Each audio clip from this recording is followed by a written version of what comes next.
Hello, my fireflies, and welcome back to the TheCyanFirefly. It's me, Lyette. And Azalee. And today we're here for yet another Sunday Sitdown. So, Azalee, tell me, what's been going on in your life lately? Yeah, we're not gonna touch that one. Oh, yes, we are. It is news, and therefore it is relevant. So, as you all know, we had a wonderful medical emergency earlier in the week. Don't call it wonderful. That was just painful on so many levels. I'm not on meds anymore, but it's still kicking my ass. Yes, so Azalee had her lovely, lovely kidney stones. That's all taken care of, though. You'll be glad to know that she's feeling a whole lot better. And I want to thank everybody that wished me well. I really appreciated it. It made me feel good when I was feeling like crap. Yes, she still has a couple of bruises left over from IV needles, which are never fun. Let's not talk about them. I hate needles, you hate needles. Let's not talk about them. Please. For the love of God, let's not talk about them. But anyway, it's good to know that she's fine, everything's fine, you don't have to worry about it anymore.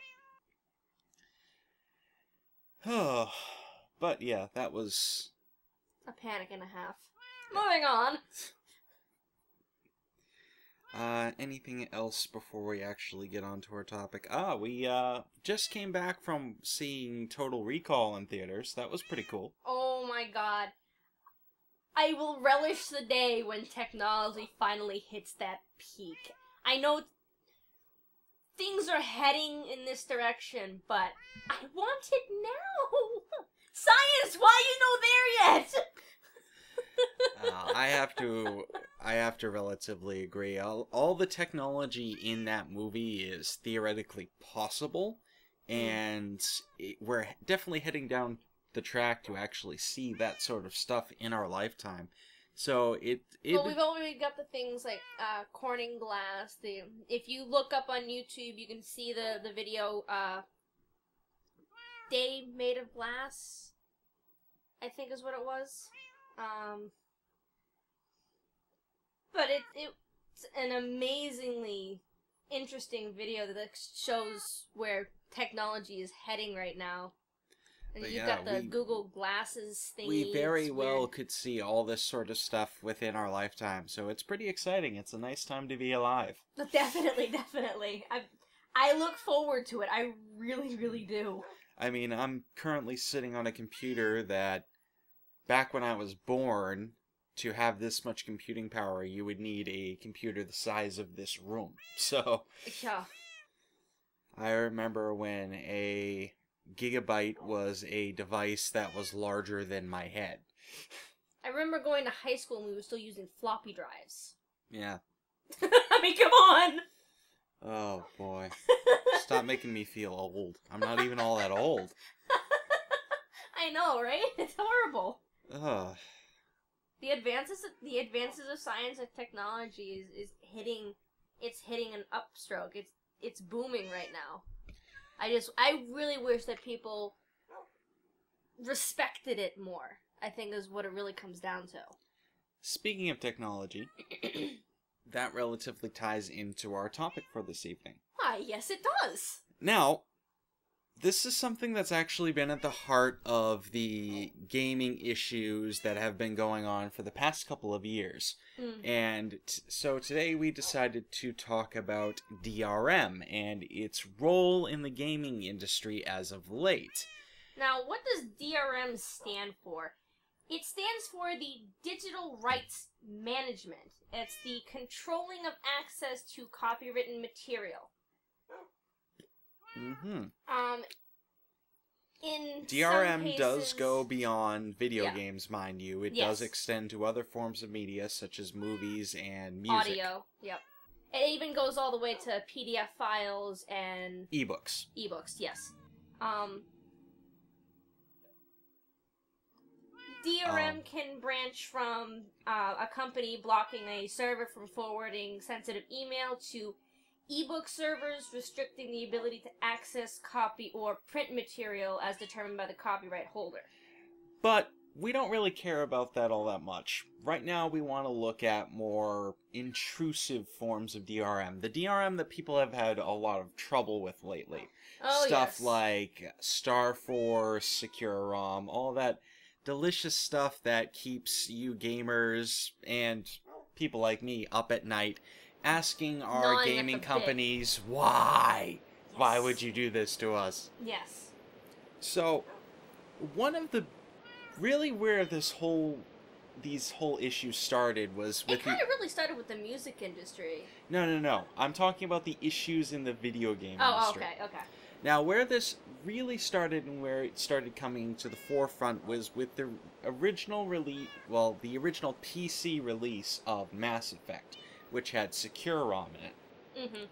Now, what Secure ROM did is it limited the amount of installs you could have for any given game. Actually, I think it went a little bit before that with EA and Spore. No, that came after. Really? It did? Yes. Okay. Maybe I got these confused then. But Derp. what Secure ROM did is it limited the amount of times you could use a particular product code for a game. The issue with Secure ROM is that deleting your game did not grant you a use of that product code back. Correct. So, for instance, if the limit was 3, You installed the game 3 times, regardless of whether or not you installed it on different systems, the same system, no matter what, and you could never install the game again. You would never have access to it once more. Unless you called EA and answered a shit ton of questions and signed over your firstborn. Yeah, well, assuming that EA was in the seriously. mood to actually pander to you and let you get it back. This continued on with Spore. Spore actually ended up being the most pirated game of 2008 as a result of their DRM policy. Yeah, and then because of that, EA decided to lighten up on the DRM. Yeah, but But by it's- lighten up, they increased the number of times you could download it install it, from yeah. 3 to 5. Yeah. Now, That was the only change. Now, I'm aware of what I said before when I said Spore was the most pirated game of 2008 because of DRM. Well, actually, I take that back. I really shouldn't have said that. The reason for that is that DRM has actually not shown any evidence to increase the amount of piracy in the world. Furthermore, it has actually shown no evidence to say that it decreases piracy. So Well, really, let's be honest here. DRM does very little to protect copyright no. in and of itself. No, people want to steal a game, they're going to end up stealing a game. Games end up cracked before they come out now, which is ridiculous. Call of Duty. But aside from that, the only thing DRM really seems to have been accomplishing lately is screw over the customers who buy their games legitly. Yes. Just take a look at Ubisoft with Assassin's Creed 2. Or Splinter Cell, or Driver. It was a specific one for Driver. Oh, I'm I drawing a have blank no on idea. it. But San Francisco. Driver San Francisco. And even Splinter Cell Conviction had it. But what Ubisoft ended up doing, I don't remember what the program was, but they ended up implementing a form of always-on DRM. Ugh. Now, I guarantee most of you know what this means, but for those who don't, always-on DRM is basically what it means is that you need to continuously have an internet connection while you're playing the game to play the game. If your internet drops, that's it. You're booted out of the game. Some always-on DRMs are a little bit more forgiving. They'll give you somewhere between 1 to 10 minutes. But Assassin's Creed, it was basically instant. As soon as you lost your internet connection, done. Off. Yeah.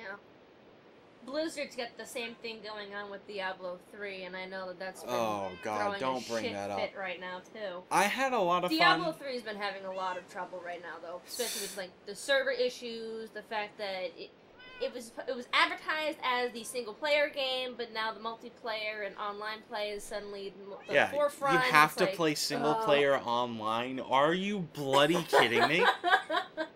Seriously. That's probably an argument in and of itself, so we really won't dwell too deeply on that one. Yeah, but it's still a matter of ridiculous DRM. Why are you punishing me because there are other people who want to cheat in their game? I'm a legitimate consumer. Why do I have to constantly be online and play online just because of the risk of other people who might want to cheat in their game? Which they have every right to, mind you. If they want to play single player and cheat and gain all the super powerful stuff, then bloody let them. That technically falls under the fair use laws. You've purchased the game, you can do what you want with the copyright. That's a whole nother minefield, is whether or not you own the products that you buy. So we won't get into that because we already know Apple's thrown this huge shit fit when people jailbreak their iPods. Yeah, they bought the iPod, that's going beyond DRM at this point. Well, I mean, it technically falls under the fair use laws and fair use agreements technically fall under the issues of DRM because DRM actually threatens fair use. Jailbreaking falls under some. I'm going back to to digital stuff, not physical items. But anyway, what else did we have? I don't have any notes. I figured that I knew enough about this particular topic to completely go off my head, which might not have been the best idea, but oh well. We can give a little bit of a history when it comes to DRM. Like a good portion of it did start with the music industry. Back in 2000. I'm not sure if we want to go too deeply into this. One of the biggest controversies of DRM was the fact that they hid the software in the computer. It was complete intrusion of privacy and invasion of the system. Okay, you're talking about the first audio DRMs. Yes. Okay, now, the first audio DRMs was by Sony, right? Sony BMG. Sony BMG. And what these CDs did is if you had... If you played them on your computer... if you had illegal copies... No, they're legal copies. If you purchased a legal copy and you decided, I want to play it on my computer, well, it would install two different programs. One was Suncom's Multimax, and the other was First for Internet's Extended Copyright Protection. That's a frickin' mouthful. Yes, it is. Don't ask me to say it again. Multimax... Can you say it 3 times fast? Don't. Multimax didn't protect copyright at all. It actually tracked the user's activity and then reported it back to Suncom's servers.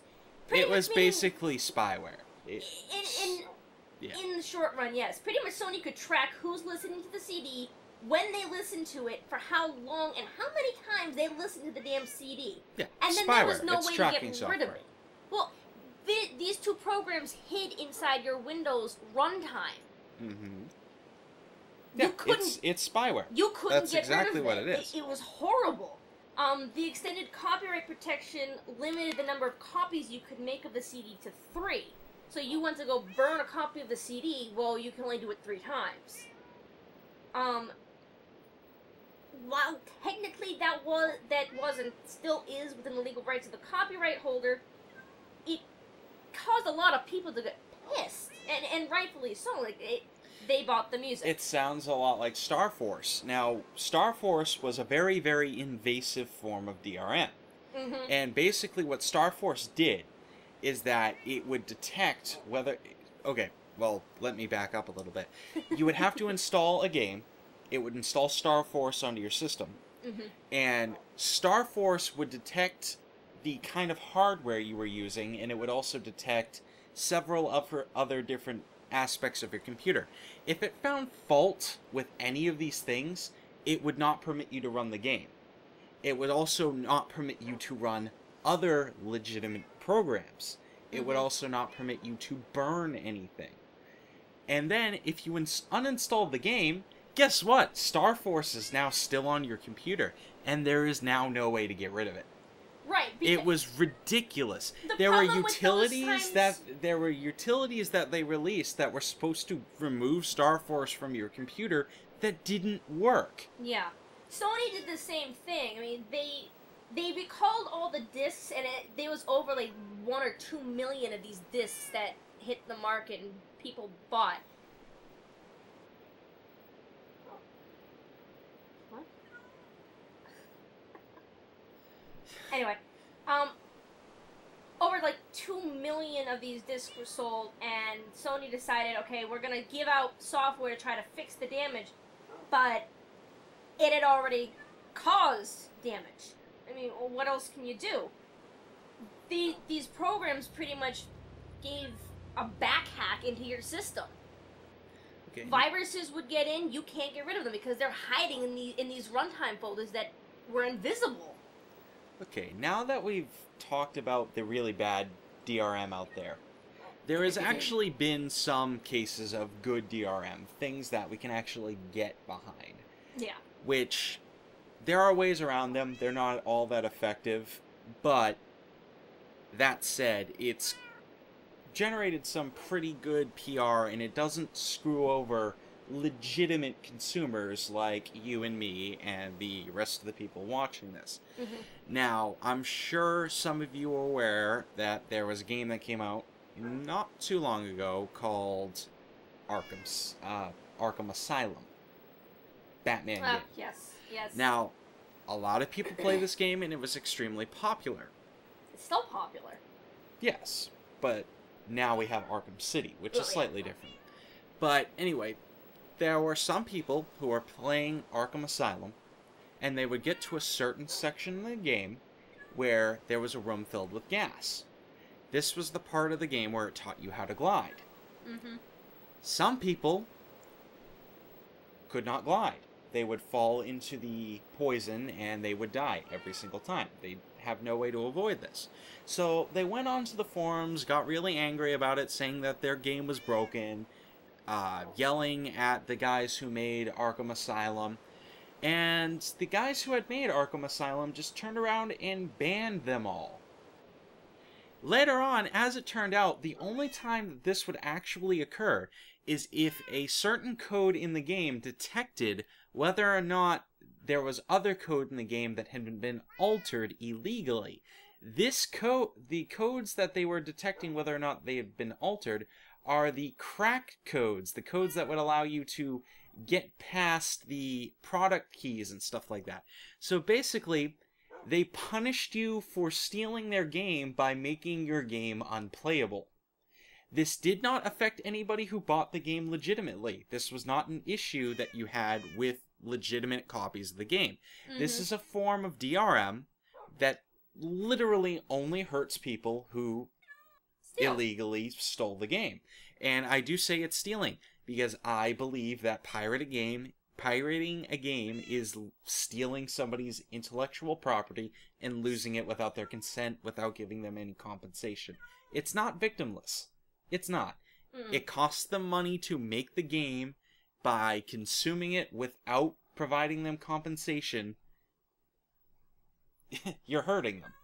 At the end of the day, you're hurting them. And that goes for any form of digital theft or theft in general.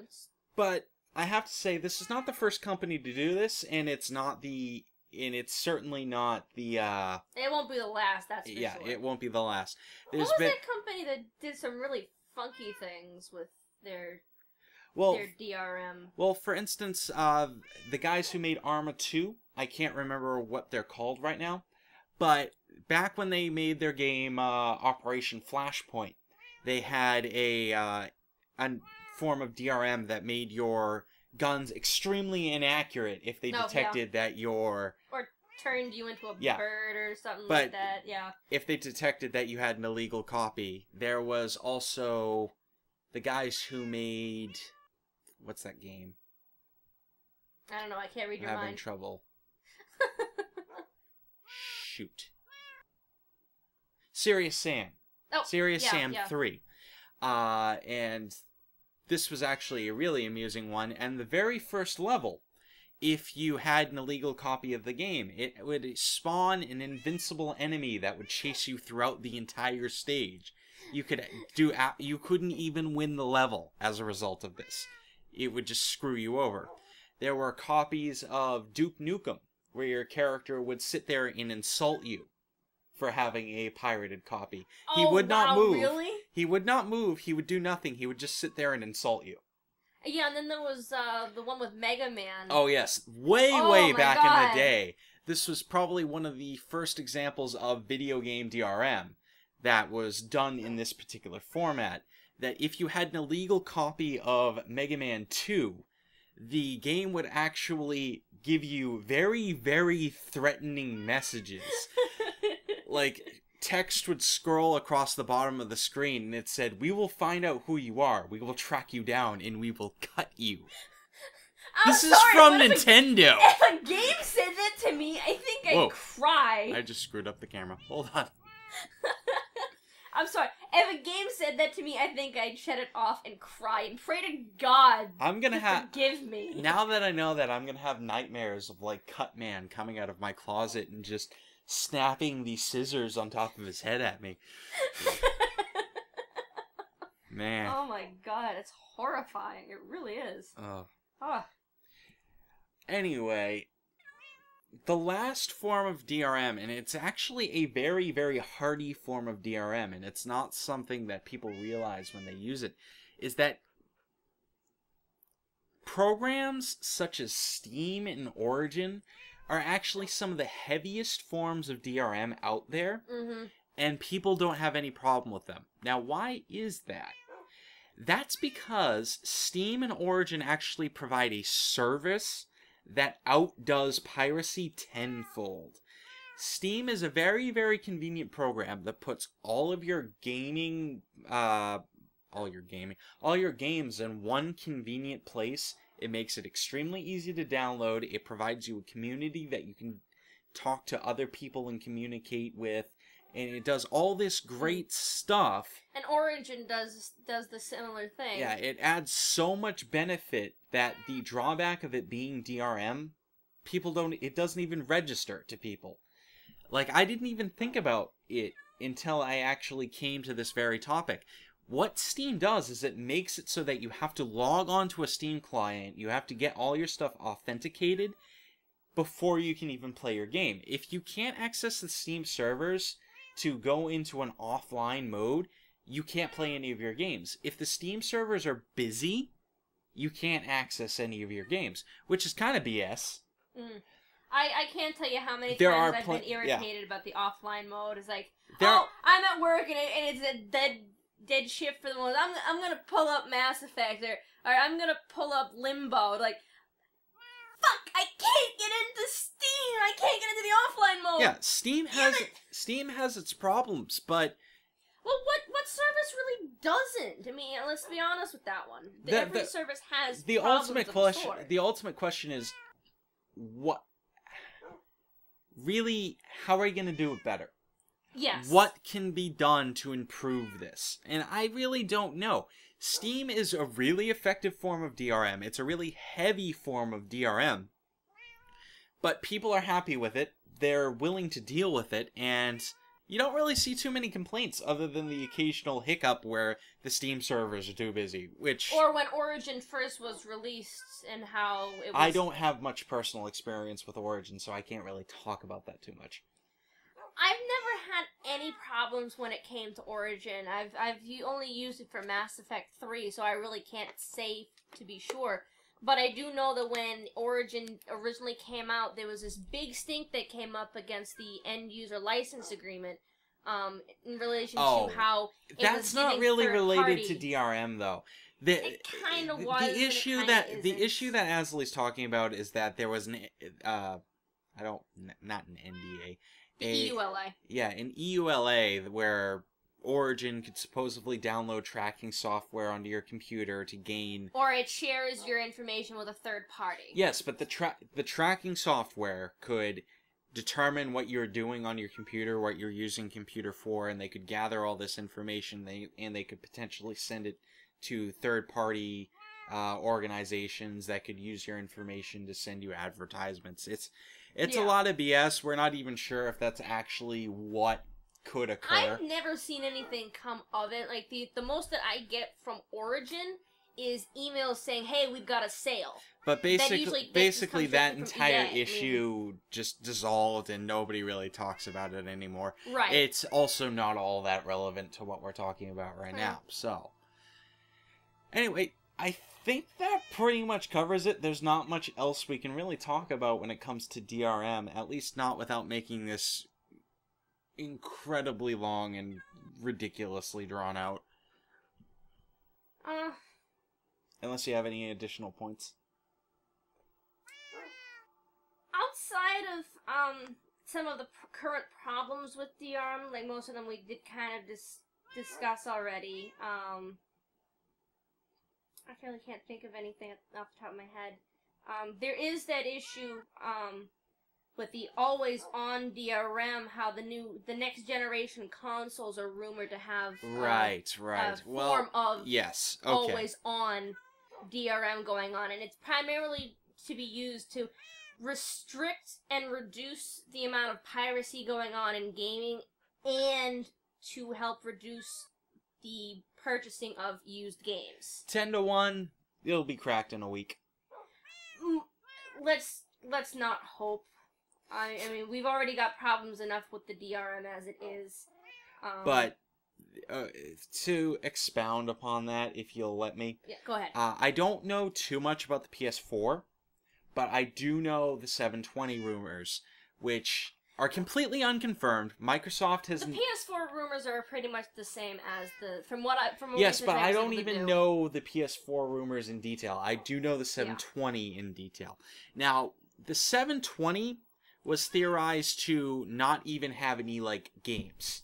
No, like, it's all you you don't go out... No, it's not even cloud. Oh, isn't you it? don't You don't go out to a store and purchase games for the 720. Now, this is hypothetical. This has not been confirmed. Right. What you would do is basically the 720 now has its own Steam client kind of deal. You go online with your 720, you purchase a game, and you download it directly to your 720. Right. That's the rumor. You would also continuously have to have an internet connection to play these games. Mm-hmm. There's also rumors that there would be solid state gaming, kind of like the old cartridges for Nintendo and the Sega Genesis, which I think would be a very bad idea. That'd be like DVDs work so much better than solid state. That'd be like going like 3 steps back and attempt to go 2 steps forward. I mean, that going back to cartridges would be... I have no idea what you said, and you just kind of made my brain tabula rasa for a moment. Anyway. Leave me to my funky lingo. So, I think we can safely say that's all we really have to talk about with DRM. DRM, generally a bad thing. It does not help stop piracy. It also does not actually promote piracy, because the people who were going to pirate the game are just using DRM as an excuse to pirate it at this point. They were going to pirate it anyway. They're scumbags either way. They're not actually making a point. They just wanted to play the game for free.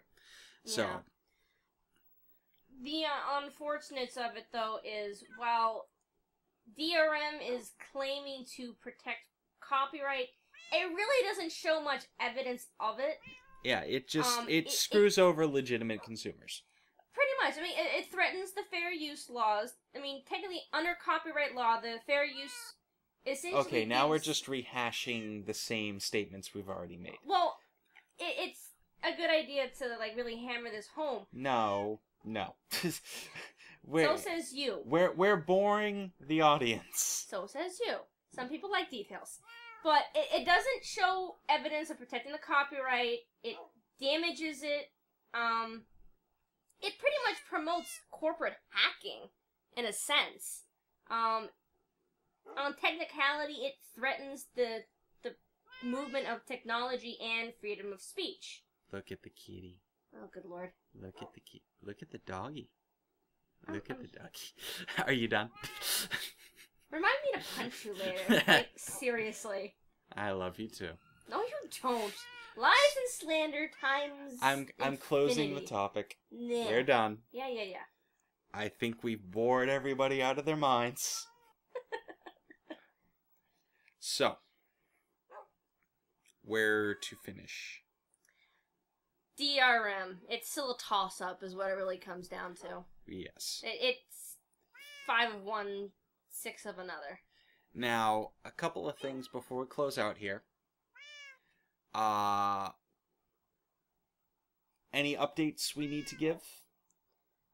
Outside of the Steam group we started? Yes. That's what I wanted to close on, though. Oh, okay. Okay. I can't think of anything else. So, we still plan on bringing you guys Payday. We had a bunch of screw-ups with that on Friday. I'm really sorry about that. Basically, there was a bunch of issues with it. Everything ended up corrupted. I'm still raging about it. Oh, is that what happened? I remember you... We can talk about that later. You were grinding your teeth through aim. I could hear it. There are so many different issues. I don't even want to talk about it. But yeah, I'm hoping to get you guys some Payday stuff. Ugh. Super Monday Night Combat released a new mode called Super Blitz. I plan on bringing you guys some lovely coverage of that pretty soon. It's only accessible by certain people at the moment, people who have actually spent money on the game, so some of you might not be able to play it just yet. You will eventually be able to play it, but for right now it's exclusive to people like me. Haha. So essentially it's a beta mode. Yeah, it's a preview. Yeah. Those are always fun. Yes. I hope to bring you guys some Tower Wars pretty soon.